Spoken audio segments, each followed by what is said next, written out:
Jiu-Jitsu in 2002. Did you really? Yeah. No shit. So you were here, yeah, when Tom was training. I went to some small training with your brother. Yeah.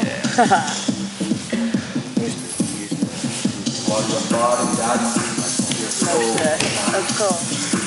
You should come up for our open mats on Sundays. It's sometimes I have my son. Sunday night? Yeah. Sometimes I don't have my kid. Well, the thing about it is, like, healthy kids. See, so many people, they'll, like Joe Fitzsimmons, I don't know if you know who Joe is, but he's a big time wrestler. Like, basically started Tom out and like did the whole like wrestling up here in Vermont and stuff. Not that Tom wasn't around wrestling, but like, and Joe brings his kids. Like, it's very laid back because everyone's closed on Sunday night. So you just have kids. Yeah, so like the kids, like, you know, they can run around or watch, you know, like sit on the sideline and watch. And Tom brings his kids sometimes. You know, I mean, it's not like, you know. Is there a good crowd up there, dude? Yeah, no one's coming up, and Tom's up there. Do they do more stand-up or do they do Corey, MMA, they'll do like,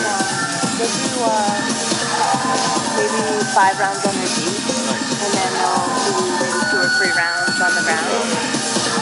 But it's a good workout, and you get to work with Tom. I know he loves to see you, you know. And Tom, you know, he rolls with you guys, you know. He spars and stuff, and he does the rounds and stuff.